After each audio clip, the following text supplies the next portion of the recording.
Hello, good evening, everyone. God bless you. I want to use this opportunity to thank you. For those of you who have subscribed to my YouTube channel, God bless you. And those of you who have not subscribed, God bless you. Kindly subscribe. And each time I upload a new video, you get my notification. God bless you. Today, I want to use this opportunity to appreciate each and every one of you who have been following, who have been watching my video. That the peace of the Lord be with you. But today, I want to say more that my sermon I want to present to you, that should we continue in Old Testament domination on it? It's a question. Should we dominate on Old Testament? It's a question. But let me take you to scriptures. And before we do that, and I would like us to pray.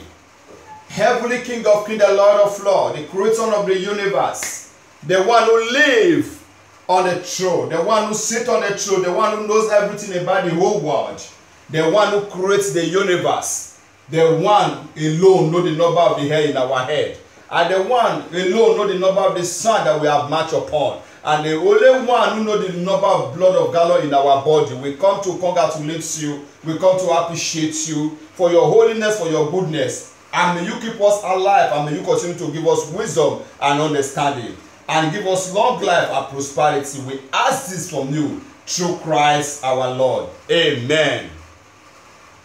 Today, I am taking you straight to the book of First Chronicle chapter 1 verse 11.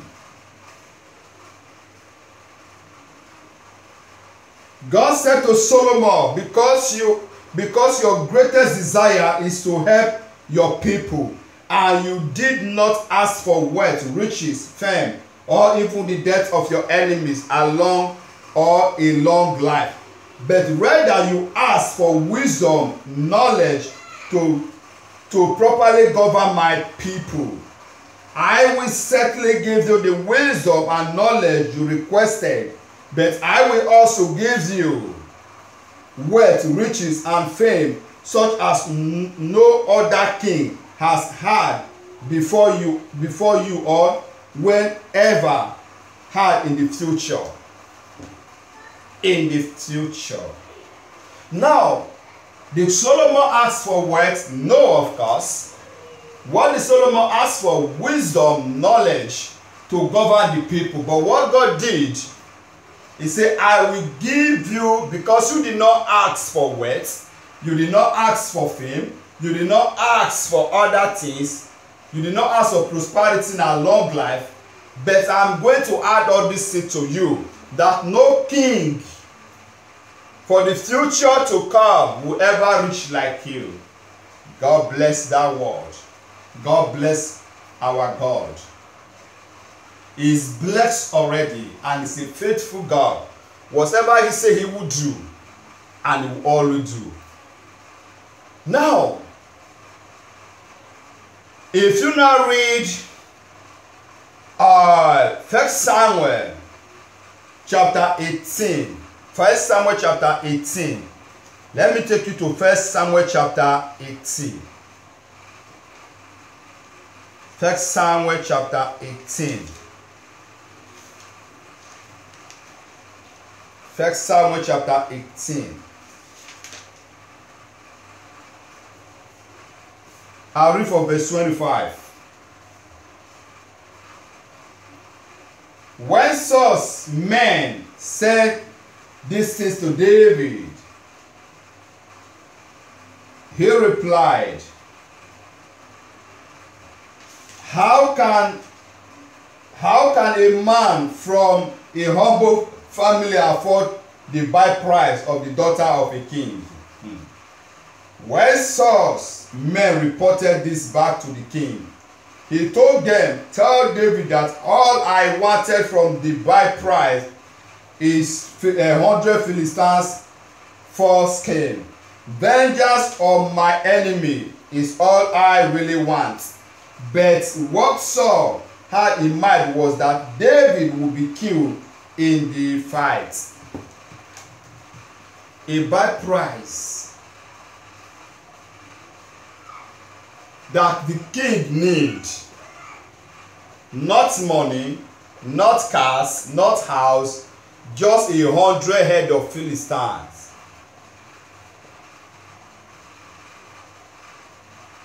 David quickly agreed. When you read that scripture further, he quickly agreed and even double it by bringing 200 Philistines head, and the wife was given to him.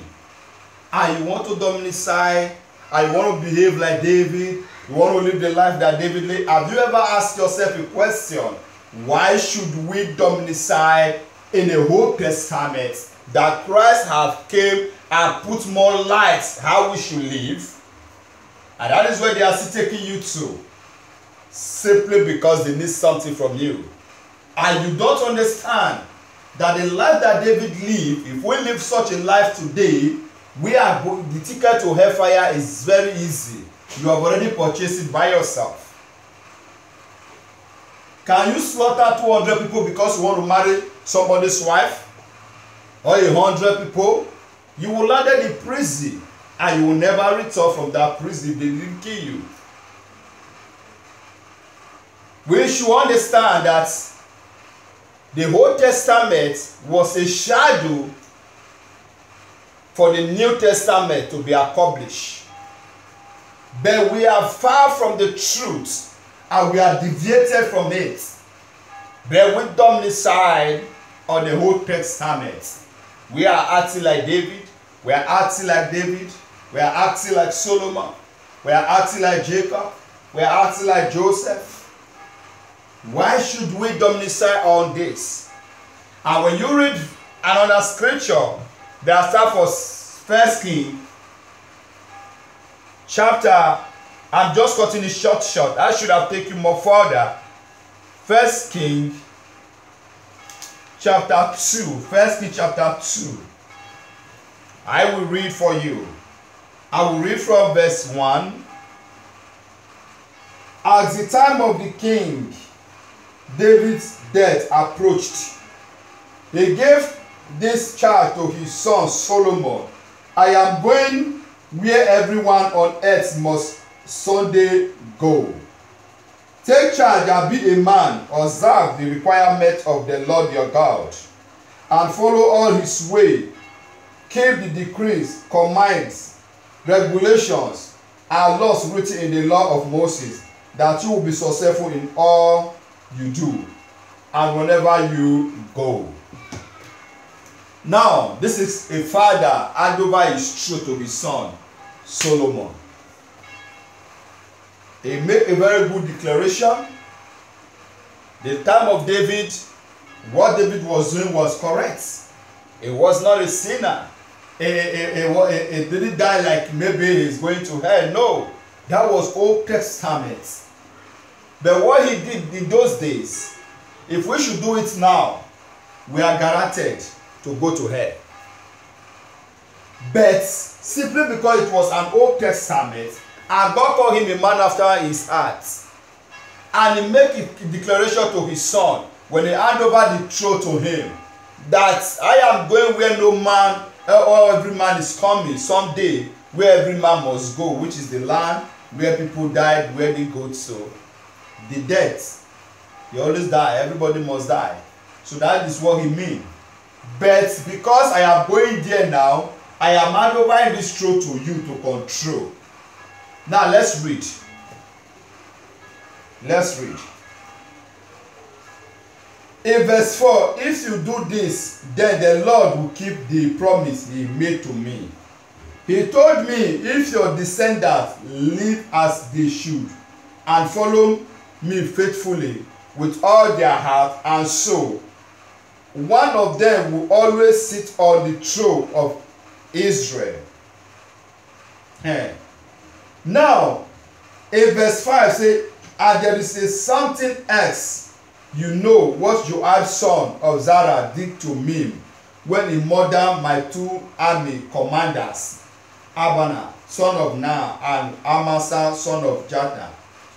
He pretended that it was an act of war, but it was done in time of peace. Stain his belt and sandals with innocent blood. Do with him what you think best, but don't let him grow old and go his grave in peace. Don't let him. This is David who instructed his son. Someone who have already asked David for forgiveness.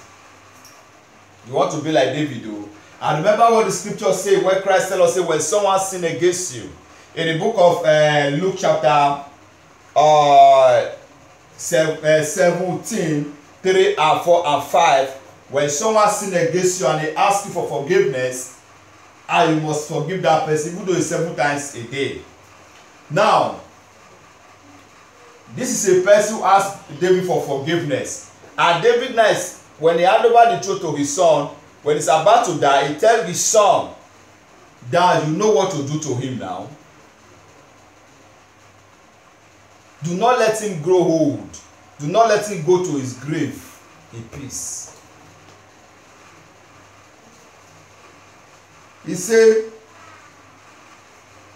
He now said, do with him what you think best, but don't let him grow old and go to his grave in peace.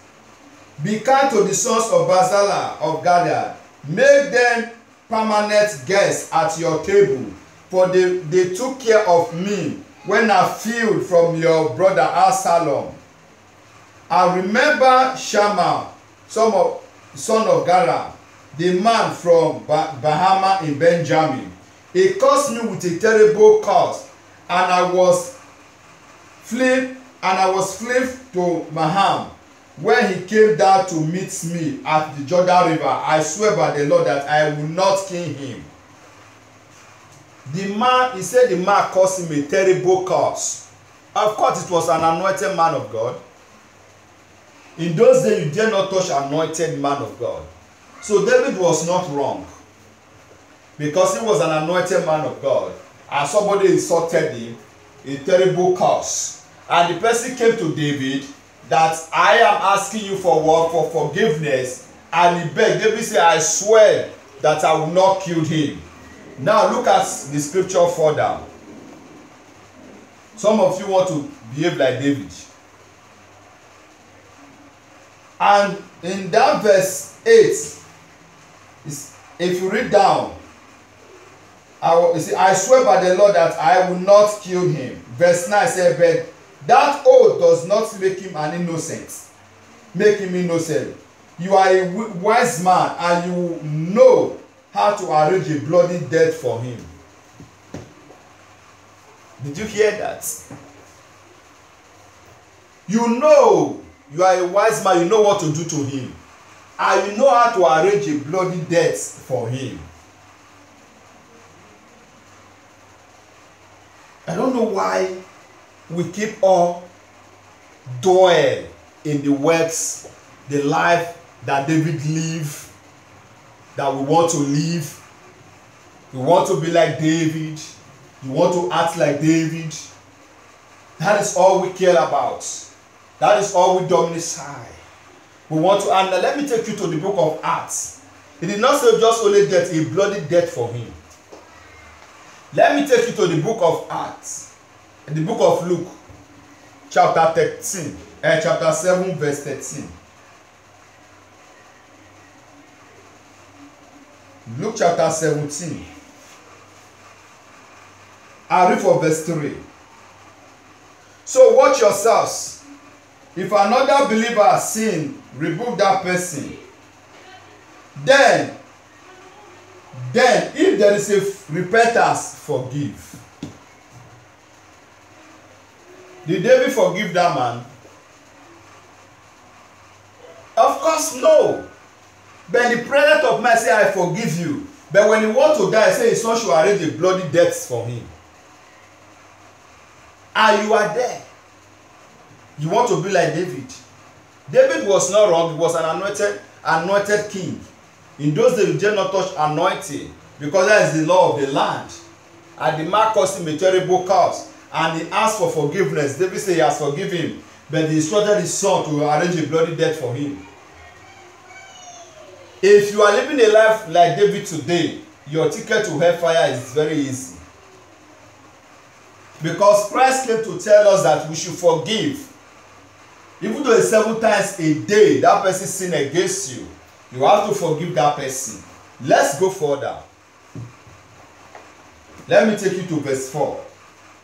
Even that person wrongs you 7 times a day, and each time he turns again and asks for forgiveness, you must forgive. Each time again he turns and asks you for forgiveness, you must forgive.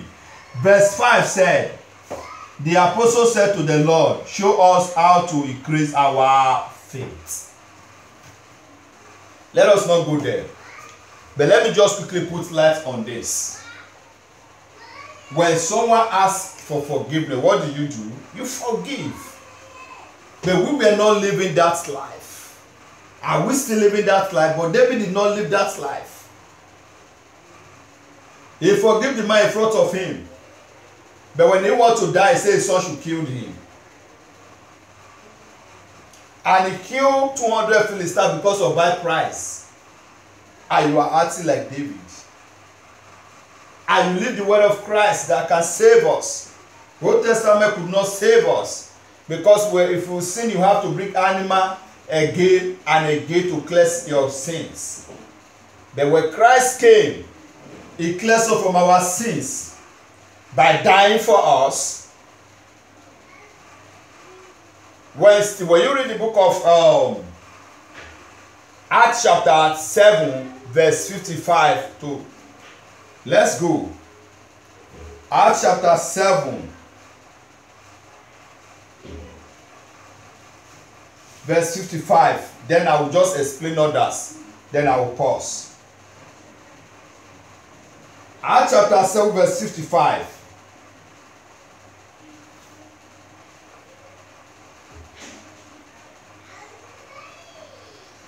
But Stephen, full of the Holy Spirit, standing into heaven, gazing and steadily into heaven, and saw the glory of God, and he saw Yehoshua standing in the place of honor at God's right hand. And he told them, look, I see the heavens opened, and the Son of Man standing in the place of honor at God's right hand. Look at what the people did. Then they put their hands over their ears and begin to shout. They rushed at him and dragged him out of the city and began to stone him. The accuser took off their coats and laid them at the feet of the young man named Saul, who later became Paul. And if you read further, they stole him. And when he was about to die, he prayed for them. He said, do not hold their sins against them. And if you go to Acts chapter 8 from verse 1, Paul was a witness who also agreed for the death of Stephen. But Stephen did not pray for him to die. Rather, he prayed for him to live, that God should forgive them. He should not hold their sins against them. And when Saul get repented, he did what? A great job. But Stephen did not pray for him to die by accident or by fire. He prayed for them. He said God should not hold their sins against them. But did David do that? Even the point of death. David also sent his son to arrange a bloody death for a man who asked him for forgiveness. Absolutely was not wrong. That was Old Testament. Because he was an anointed king, you dare not insult the king. You dare not touch his anointing. Because he was anointed by God. It wasn't wrong. But in this present time, it should have been a direct ticket to hellfire. Because Christ asks us to forgive. It does not matter how many times that person sin against you again a day. And if you repent and he comes to you again and again, you must forgive. God bless you. I should have taken you more further to teach you more about scriptures. But because of time, let me leave you here. I will call it again. God bless you.